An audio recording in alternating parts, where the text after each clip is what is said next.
In Ukraine, the death toll is rising now in what has become one of the deadliest single attacks of this entire war. At least 40 people were killed when a Russian missile, just take a look at this video. It just really obliterated huge portions of an apartment complex in Dnipro.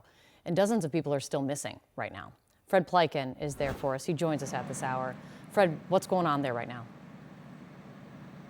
Hi there, Kate. And first of all, you're absolutely right. I mean, the magnitude of the destruction here is just absolutely incredible. I'm going to get out of your way so you can see what we're seeing right now, which is, first of all, this gaping hole where large parts of this building used to be. But then you can really see how those rescue and recovery efforts and the cleanup effort are still going on. And officially, the Ukrainians say that this is still a search and rescue effort. But of course, they also acknowledge that by the second, the chances of finding anybody alive in what you see there in front of you really is dwindling and is really going towards zero.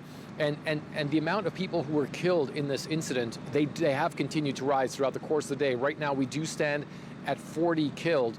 The Russians have come out, Kate, and they have claimed that they were not behind this strike. They say that this was a stray Ukrainian anti-air missile that hit this building. The Ukrainians obviously not having any of that. They say that they tracked the missile that was fired by the Russians from the Sea of Azov all the way to here where it impacted. And they say it was a Kh-22 cruise missile, which is a missile that is normally used, that is designed to destroy aircraft carriers. That is the missile that they say hit this building. And obviously, when a missile like that hits a building like this, you have the kind of destruction that you see there before your very eyes right now. And I can tell you, being on the ground here, seeing some of the people who are from this area, seeing some of the relatives, there's absolute grief and anger here on the ground from a lot of people. Obviously, many people cursing the Russians after this incident, but certainly the people that we're speaking to also saying they are not going to be brought down by what happened here just a couple of days ago. Kate. Yeah, resolve still to continue. Thank you so much. Fred Pleiken's there for us. We're going to continue to watch as this, they say, is still a search and rescue effort. Joining me now for more on this is retired Lieutenant General Mark Hertling. General, thanks for being here. What do you see in this really devastating attack on this apartment complex?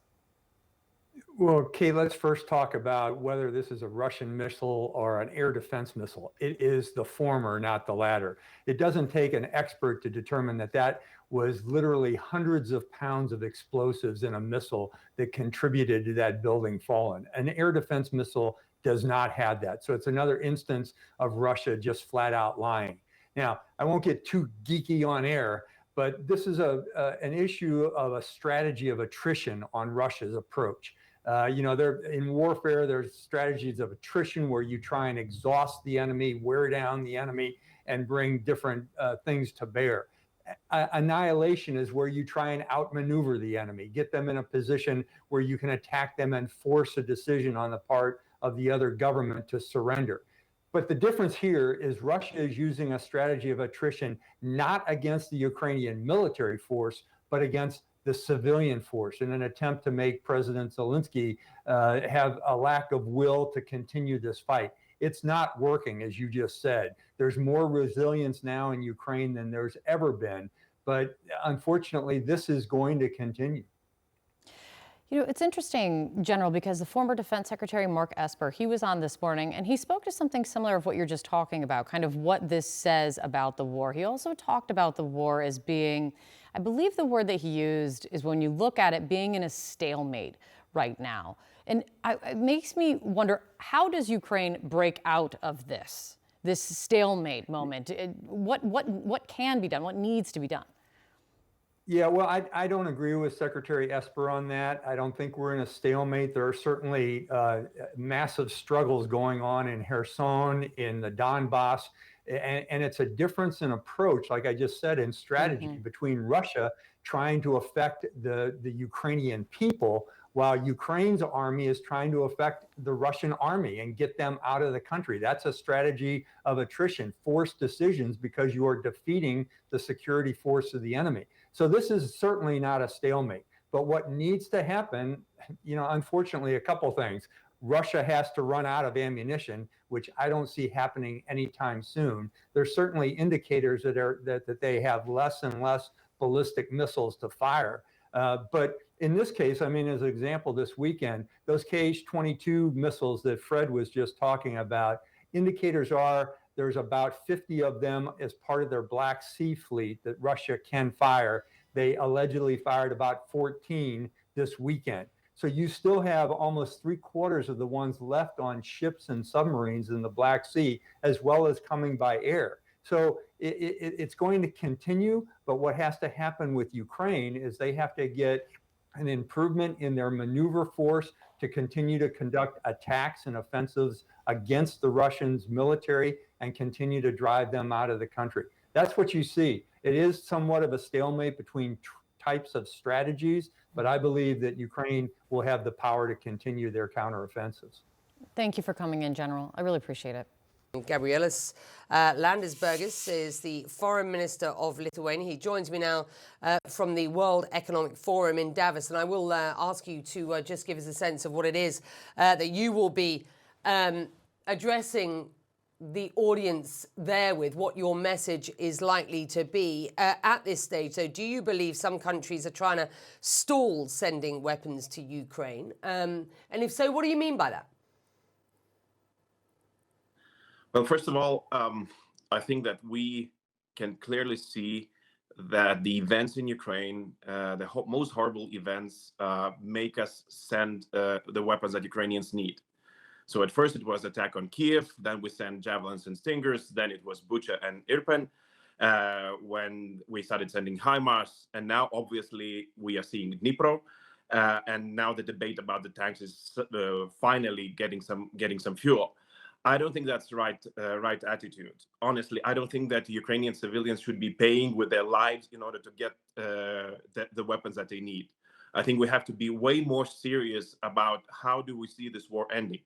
And it has to end in Ukraine by Ukrainians winning the territories that are now currently under Russian occupation. And for that, most of all, they need weaponry, and all kinds of weaponry. And first and foremost, it's tanks. Main battle tanks. Germany has them, Britain has them, United States has them, and also long-range rockets that could be used in order to push Russian troops out of the occupied territories. You talk to enough of your sort of colleagues around Europe to know what the current thinking is. Do you believe we're entering a new phase in this war? Do others in Europe agree? And if so, do you believe the Ukrainians will get what they want at this point? I know you're suggesting they should, but what are they likely to get? And what's holding up the delivery of further military hardware?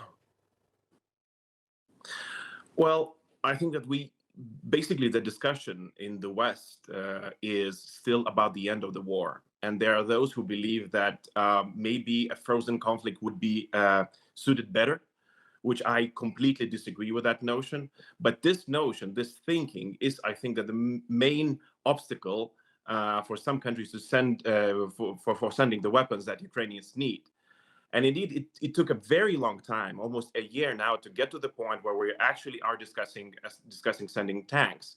And honestly, I would not be extremely surprised if the tank debate would be productive, in the sense that the Ukrainians would get their hands on the tanks. I think that we need to make sure that every country that's supporting Ukraine would get to the point and agree on the final point to how this war should end. That we all need to agree on the fact that Ukraine needs to win the war, needs to get Russia out of its territories if we want European continent to be safe again. And if we want the global security order to get back into what it was before. And for that, Russia needs to lose. And for that, we have to imagine and understand that Ukraine is actually still fighting against a superior force.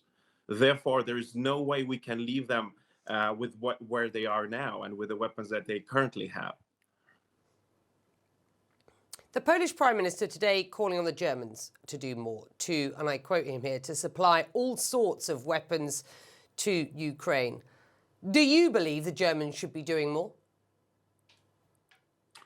Well, honestly, yes, I concur that there are machinery, there are weapons that industrial Western powers such as Germany, France, and others can still deliver to Ukraine.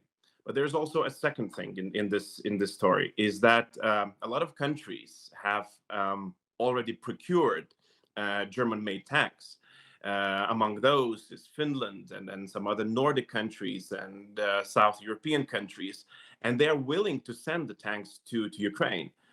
So far, they have not got a green light from Berlin. And I truly, truly hope that this might change as well. And that would reduce the pressure on Germany itself, meaning that maybe they cannot send all the tanks that Ukraine need currently. But with partners that have German tanks, it would be a substantial help to Ukraine.